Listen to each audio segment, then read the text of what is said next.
I love the idea of data as an asset. It's an unusual asset class. The tool is, what does the business leader care about? They come to you with a problem. It's not a data problem. It's not an analytics problem.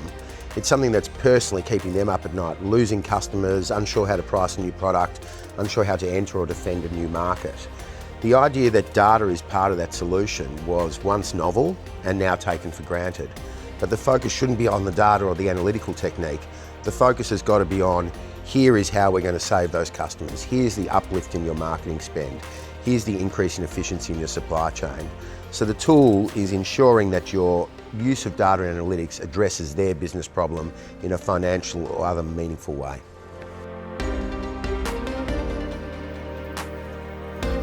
Predictive analytics is going to become much more powerful and much more pervasive.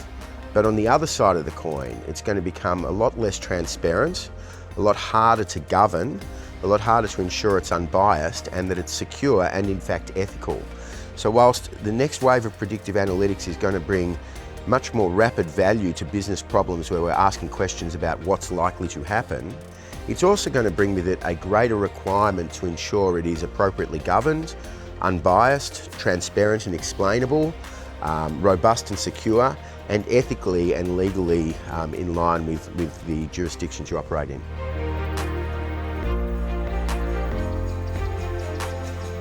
I think we haven't yet got businesses led by a generation of executives who have grown up in their DNA that data is an asset and that the answers to problems should be found through data and analytics and evidence.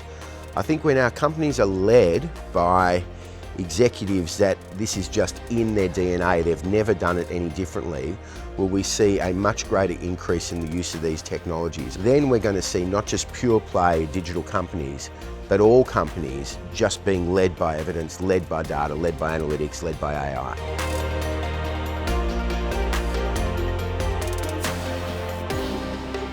I am essentially an optimist, and I love the idea that yes, we have mucked this planet up.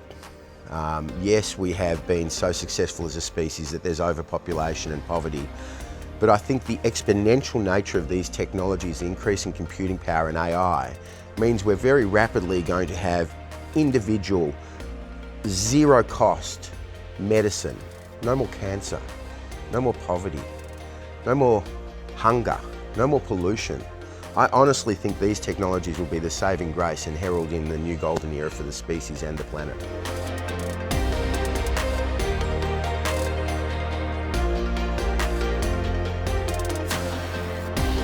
The nature of an attack on an AI moves from traditional cyber, which was about penetrating an IT system, into a different aspect of how AI needs to be secured and robust. It's possible that a poorly implemented AI could be reverse engineered by a nefarious user to extract IP from a company which is embedded in that AI. It's possible that an AI can be manipulated to give a result that the company didn't intend. Let's say a credit limit or a loan extended that you otherwise shouldn't have got. We've got some great tools and frameworks about that. It's first cousin of traditional cyber, but it's different and it's emerging.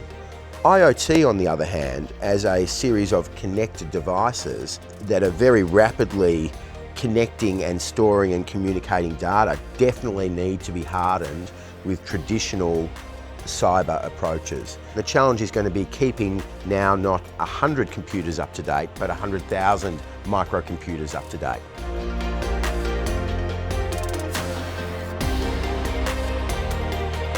The Chief Data Scientist at PwC, what keeps me up at night mostly is the lack of hours during a day to do all the fantastic things with data that we can do.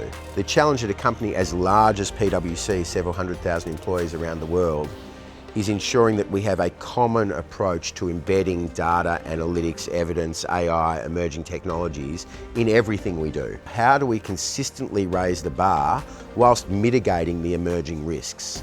Because the risk profile of these new technologies is completely new. I love the idea of a legacy. I like the idea of living on after you die by something you leave behind.